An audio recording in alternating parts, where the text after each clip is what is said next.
शब्द। तुझे भरोसा नहीं ना, तो फिर जा अपने कमरे में जाकर देख। तेरे पलंग के नीचे तुझे तेरी माँ की हड्डियां मिलेंगी। प्रभात दौड़कर अपने कमरे में जाता है और अपने पलंग के नीचे देखता है। वहां पर सचमुच एक कंकाल पड़ा हुआ था और उसके शरीर पर जो कपड़े थे वो प्रभात की माँ के थे। क्या बात है, आज तो आप सुबह से ही बहुत बिजी हैं। ऐसा क्या लिख रहे हैं? बस एक फैमिली की कहानी लिख रहा था। जैसे हमारी फैमिली है ना, तुम, माँ और मैं, लेकिन थोड़े अलग तरीके से, क्योंकि ये कहानी हॉरर है और इसमें जो आदमी है ना, मैंने उसकी बीवी को मार दिया है। मतलब कहानी में ऐसा लिखा है। और जानती हो, उसके बाद जो बीवी है ना, वो एक बुरी आत्मा बन जाती है। क्या बेटा, इस तरह की डरावनी कहानियां क्यों लिखता है तू? जानता है ना, हम जो सोचते हैं, जो लिखते हैं, हमारा दिमाग पूरा दिन वैसा ही होता रहता है। माँ, परेशान होने वाली क्या बात है? राइटर हूँ मैं, मेरा तो काम है कहानियां लिखना। और वैसे भी ये सिर्फ एक कहानी है माँ, कोई सच नहीं है। उसके बाद कुछ दिन बीत जाते हैं। एक रात प्रभात को अपने ऑफिस से लौटने में देरी हो जाती है। रात के लगभग 12 बजे हुए थे। प्रभात जैसे ही अपने घर पहुंचता है, उसने देखा कि उसकी पत्नी दुर्गा डाइनिंग टेबल पर उसका इंतजार कर रही है। आ गए आप? कब से आपका इंतजार कर रही थी। देखिए ना, खाना भी ठंडा हो गया है। अरे दुर्गा, आज तुमने अपने इतने लंबे लंबे बालों को खोलकर क्यों रखा है? तुम तो हमेशा अपने बाल बांध कर रखती हो। वो क्या है ना प्रभात, जब इंसान अपनी जिंदगी से मुक्त हो जाता है ना, तो उसे दूसरे सारे बंधन खोल देने चाहिए। इसलिए मैंने अपने बालों के बंधन भी खोल दिए। ये तुम किस तरह की बातें कर रही हो? तुम ठीक तो हो? मैं बिल्कुल ठीक हूँ प्रभात। अच्छा चलो खाना खाओ। वो क्या है ना दुर्गा, मुझे भूख नहीं है। ऑफिस में कुछ खा लिया था। कोई बात नहीं, मैं तुम्हारे लिए एप्पल काट देती हूँ, एप्पल खा लो। नहीं दुर्गा, मुझे नहीं खाना है, मेरा मन नहीं है यार। तभी अचानक से दुर्गा अपने हाथ में एक बड़ा सा चाकू लेकर प्रभात पर हमला कर देती है। प्रभात अपने आप को बचाने की कोशिश करता है। आज मैं तुझे नहीं छोड़ूंगी, तुझे अपने साथ लेकर जाऊंगी अपनी दुनिया में। ये क्या बोल रही हो तुम? तुम्हारा दिमाग खराब हो गया है। आखिर तुम हो कौन? दुर्गा अपनी गर्दन टेढ़ी करते हुए बोलती है। मैं दुर्गा हूँ, तुम्हारी पत्नी। ध्यान से देखो मेरी आंखों में। प्रभात बुरी तरह से डर जाता है और घबराहट में वो चाकू अपनी पत्नी के पेट में मार देता है। उसकी पत्नी की वहीं के वहीं मौत हो जाती है और उसकी चीख की आवाज सुनकर उर्मिला दौड़ते हुए बाहर आती है। ये तूने क्या किया प्रभात? तुमने अपनी पत्नी का खून कर दिया, लेकिन तू तो उसे बहुत प्यार करता था बेटा। तूने बहू को क्यों मार डाला? माँ, ये आपकी बहू नहीं थी, इसके अंदर कोई बुरी आत्मा घुसाई थी। मैं नहीं जानता ये सब कैसे हो गया, लेकिन वो मुझ पर हमला कर रही थी, मुझे मारने की कोशिश कर रही थी। माँ, मैंने कुछ नहीं किया। ये तूने क्या कर दिया बेटा? दुर्गा ने मुझे कहा था कि वो तेरी कहानी के उस कैरेक्टर की तरह एक्टिंग करके तुझे डराने की कोशिश करेगी। अरे वो तो तेरे साथ मजाक कर रही थी। हे भगवान, ये क्या हो गया? इसका मतलब दुर्गा। लेकिन माँ, मैंने जो कहानी लिखी थी उसमें भी ऐसा ही हुआ था। उस औरत ने अपने पति के साथ मजाक किया और गलती से उसके पति ने उसके पेट में चाकू मार दिया। मेरी कहानी सच कैसे हो सकती है? माँ, मुझे बहुत डर लग रहा है। अब ये सोच, दुर्गा की लाश का क्या करें हम? अगर गलती से भी ये बात बाहर फैल गई ना, तो तुझे पूरी जिंदगी जेल की सलाखों के पीछे रहना पड़ेगा। एक काम करते हैं माँ, हम घर के पीछे वाले बगीचे में उसकी लाश को दबा देते हैं। अगर कोई पूछेगा तो कह देंगे कि उर्मिला अपने मायके गई और फिर एक दिन हम भी अचानक यहाँ से कहीं दूर चले जाएंगे। कोई नहीं आएगा हमें पूछने, कोई नहीं आएगा माँ, बाद में जो होगा हम देख लेंगे। प्रभात अपनी माँ उर्मिला की मदद से दुर्गा की लाश को अपने घर के बगीचे में गाड़ देता है। कुछ दिन तो ऐसे ही बीत जाते हैं, लेकिन एक दिन अचानक रसोई से आ रही कुछ आवाजें सुनकर प्रभात की नींद खुलती है। प्रभात ने देखा कि वहां पर एक लंबे बालों वाली औरत दूसरी तरफ चेहरा करके खड़ी हुई थी। कौन है? कौन है वहां पर? अरे कौन हो तुम? मैं दुर्गा हूँ प्रभात। क्या हुआ? मुझसे इस तरह के सवाल क्यों कर रहे हो तुम? तुम दुर्गा नहीं हो सकती। दुर्गा तो प्रभात, मैं तुम्हारी पत्नी हूँ, तुम मुझे कैसे भूल सकते हो? 4 दिन के लिए मायके क्या चली गई, तुम तो मुझे भूल ही गए। अब अगली बार ना मैं कहीं नहीं जाऊंगी। पता चला तुमने तो मुझे पहचानने से ही इनकार कर दिया। नहीं, तुम दुर्गा नहीं हो सकती। तुम दुर्गा हो ही नहीं सकती। मैं जानता हूँ ये सब क्या हो रहा है। मैंने अपनी कहानी में लिखा था कि उस आदमी की पत्नी की मौत के बाद एक बुरी आत्मा उसका रूप लेकर उसके घर में आ जाती है। तुम वही हो ना?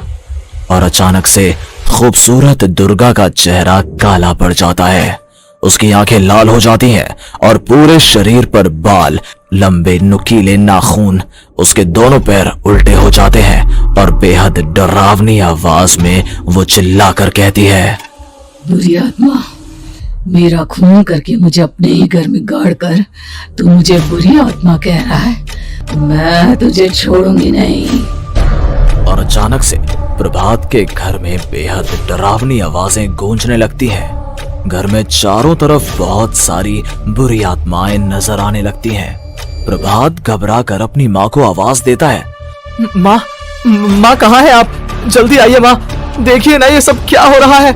प्रभात ने देखा कि अचानक से उसकी माँ कमरे से दौड़ कर आती है। क्या हुआ प्रभात? और ये लोग कौन है? इन सब की गर्दन टेढ़ी क्यों है? इनके बाल खुले हुए। प्रभात, ये सब लोग तो मुझे मरे हुए नजर आ रहे हैं।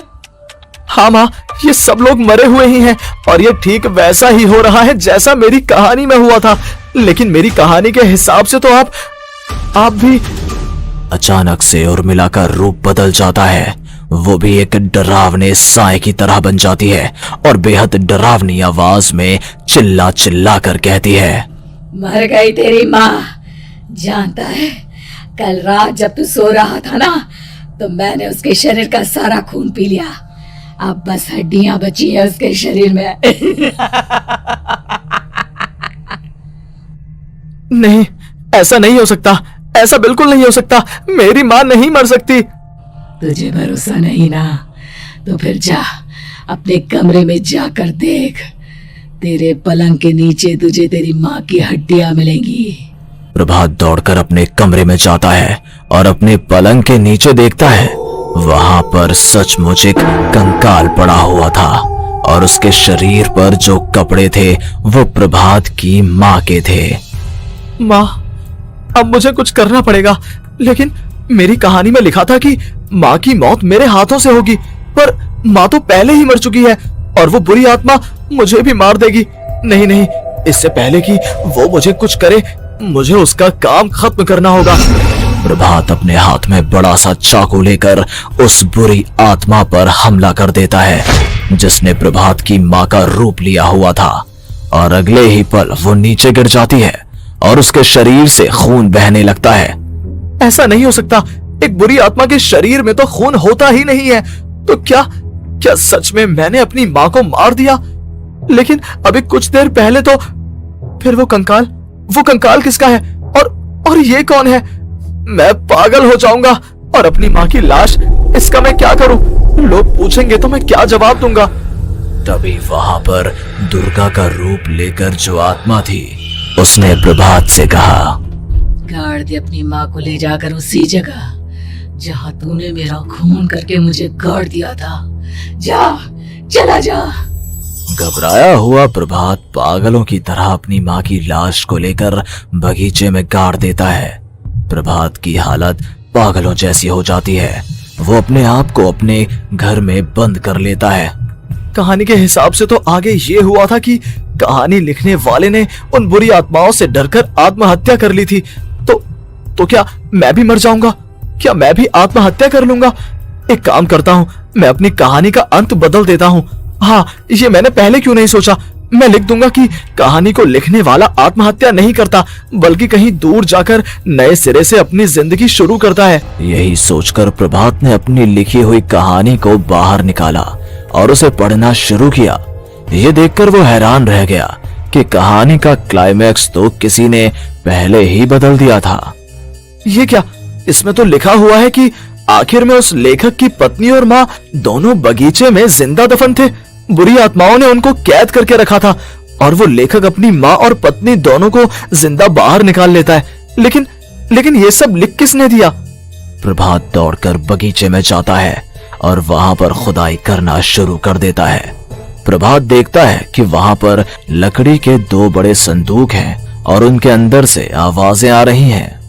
प्रभात, प्रभात बचा लो मुझे, अगर थोड़ी देर और हो गई तो वो मुझे छोड़ेगी नहीं। बेटा देखो, मैं इस बक्से के अंदर बंद हूँ, प्लीज मुझे बाहर निकालो, वो बुरी आत्मा किसी भी वक्त मुझे मार डालेगी।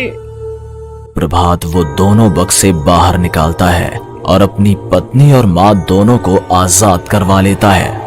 लेकिन तभी वहां पर अचानक से एक बेहद डरावनी और खौफनाक दिखने वाली औरत आ जाती है। तुझे क्या लगा था इतनी आसानी से अपनी पत्नी और माँ को बचा लेगा? बस 5 मिनट और उसके बाद अमावस का चांद आसमान में आने ही वाला है। लेकिन तूने इन दोनों को बाहर निकाल लिया, अब तुझे मरना होगा। नहीं, मैं जानता हूँ मैं नहीं मरूंगा, और अब आगे क्या करना है ये भी मुझे पता है। प्रभात, ये बहुत खतरनाक है, हमें मार डालेगी। प्रभात चलो यहाँ से। नहीं दुर्गा, अब मुझे अच्छी तरह से पता चल चुका है कि इस बुरी आत्मा से हम कैसे पीछा छुड़वा सकते हैं। और इतना कहकर प्रभात अपने हाथ में पकड़ी हुई सिंदूर की थैली उस बुरी आत्मा के ऊपर उछाल देता है। कुछ ही देर में वो जमीन पर गिरकर राख में बदल जाती है। ये सब क्या हो रहा था बेटा? ये सब तुम्हारी लिखी हुई इस कहानी की वजह से हुआ है ना? नहीं माँ, पहले मुझे भी ऐसा ही लगा, लेकिन बाद में पता चला कि बरसों पहले हमारे इस बगीचे की जमीन के अंदर किसी को जिंदा गाड़ दिया गया था और बस उसी औरत की आत्मा हमें परेशान कर रही थी। उसी ने मेरे शब्दों में जान डालकर उस कहानी को जिंदा कर दिया था। मुझे माफ कर दो प्रभात, मैंने आपकी कहानी के साथ छेड़छाड़ की थी और उसे बदल दिया था। माफी मांगने की जरूरत नहीं है दुर्गा, तुम्हारे उस बदलाव की वजह से ही आज हम सब जिंदा हैं, क्योंकि आखिर में कहानी में वो हुआ जो तुमने लिखा था।